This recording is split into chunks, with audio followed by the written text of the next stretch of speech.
Oke, semangat pagi teman-teman semua ya, terutama bagi teman-teman yang masih newbie ya, yang masih baru kenal trading, baru belajar trading ya.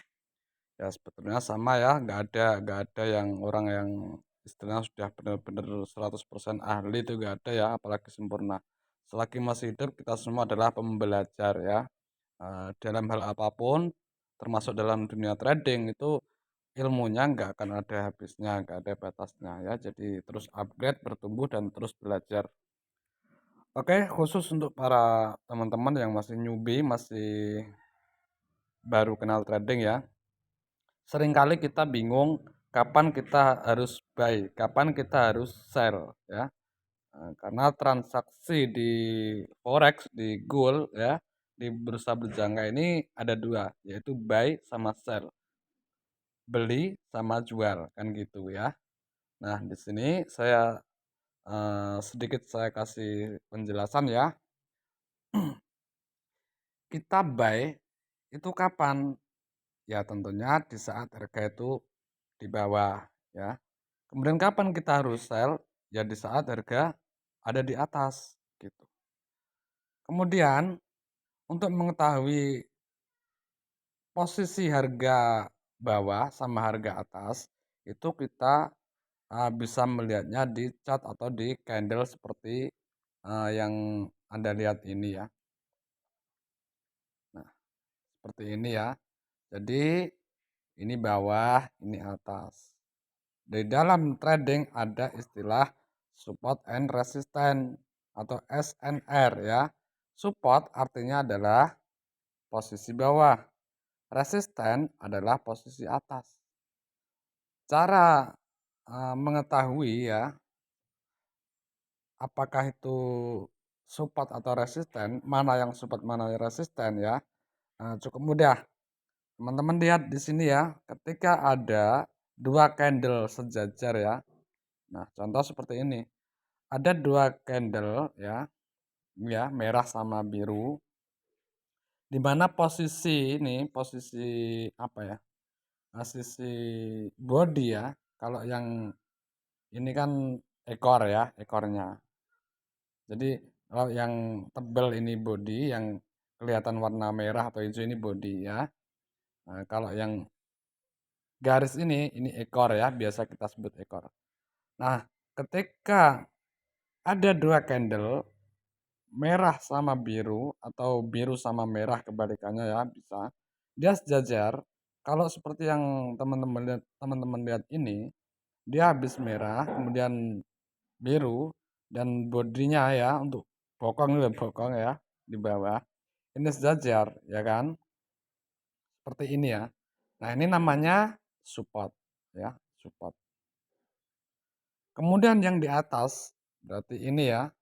Ini namanya resisten ya. Ini juga resisten ya. Oke, saya contohkan lagi. Nah, ini ya. Ini adalah support. Ini adalah resisten. Ini resisten, ini support ya. Jadi tanda support itu dia posisinya di bawah dan candlenya sejajar ya, seperti ini. Kalau resisten ya sebaliknya dari support ya, seperti ini. Kemudian kapan kita menentukan transaksi buy atau sell ya? Kita harus tahu di time frame atau waktu ya, di mana candle ya, candle ini di dalam ini ya time frame berapa gitu. Itu bisa kita lihat dengan cara klik gini, layarnya aja disentuh. Nah, ada muncul seperti ini ya, seperti ini ya.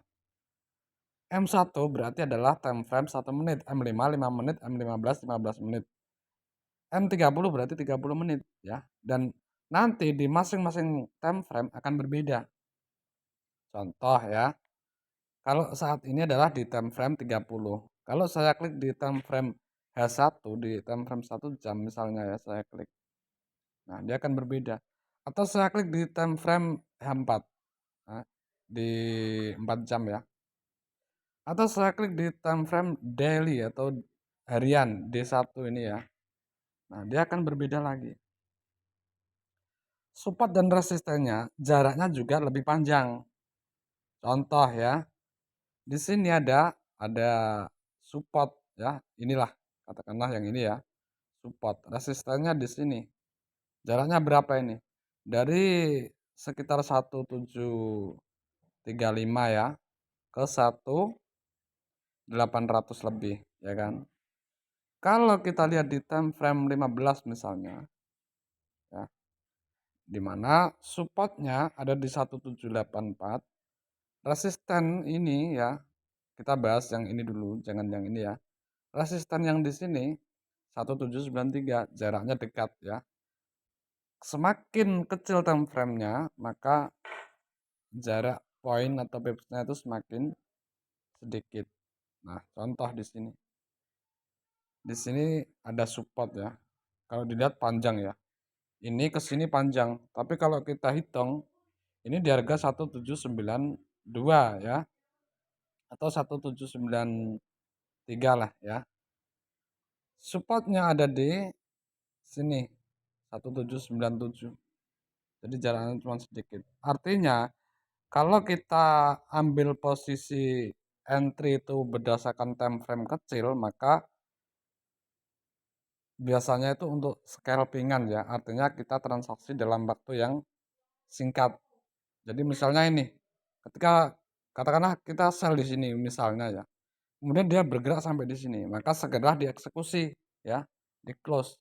Karena apa? Kalau kita lihat di time frame misal H4. Nah, ini udah beda, ya kan? Di satu candle dia. Dia satu candle. Atau bahkan di H1. Dia masih di satu candle ini. Dan masih ada kemungkinan untuk naik lagi. Dia turun kalau di M1 misalnya ya, walaupun nanti mungkin turun ya. Itu hanya sedikit, kemudian dia dia langsung lanjut gitu. Oke, jadi pada intinya kita tentukan dan sebaiknya kita gunakan time frame itu yang eh, kalau kalau apa ya? Katakanlah kita sering keluar masuk market ya. Gunakan yang 30 H4 dan ini kita buat perbandingan nantinya. Kira-kira misal seperti ini akan sampai mana dia kira-kira? Bisa jadi ke 1805, kemudian dia balik arah seperti itu ya. Jadi kita lihat dulu. Misal di time frame H4 ini. Kalau di time frame 15 bagaimana? Oke. Ini enggak begitu kelihatan. Nah, sama kemungkinan dia akan naik di 1805 kemudian turun lagi. Seperti itu ya. Jadi kalau misalnya sekarang klik buy masih ada kemungkinan ya, ada kemungkinan namanya kemungkinan tuh nggak pasti ya. Ada kemungkinan kita masih ada peluang untuk profit sampai 1805 ya.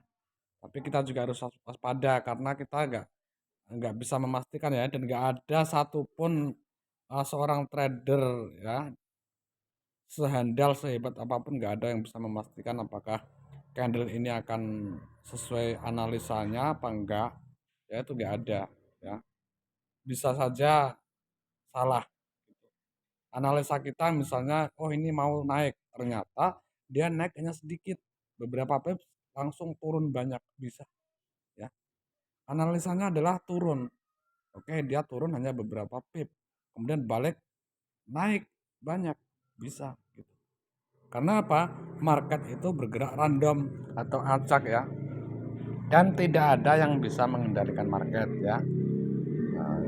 Tidak ada satupun trader yang bisa mengendalikan market. Karena itulah diperlukan yang namanya money management supaya apa? Supaya meskipun market bergerak tidak sesuai analisa teknikal misalnya, itu masih bisa dipastikan trading kita tetap aman dengan adanya money management. Oke. Jadi seperti itu ya, cara entry buy itu kapan? Ya di saat harga berada di bawah. Misalnya di posisi sini kalau melihat time frame ini ya. Nah, kalau lihat time frame sekarang, ya ini berarti kita bisa sell gitu ya. Ini hanya contoh ya.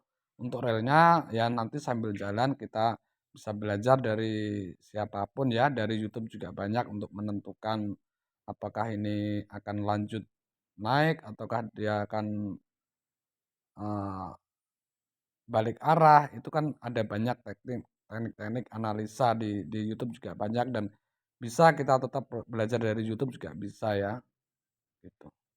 Oke.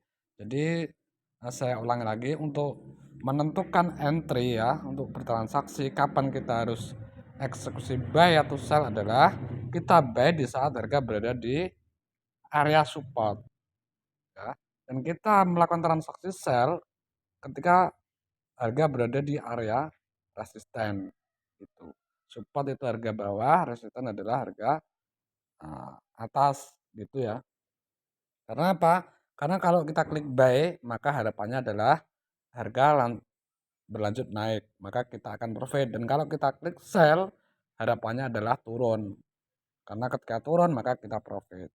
Oke, jadi seperti itu ya cara menentukan entry buy atau sell. Kemudian untuk take profitnya bagaimana?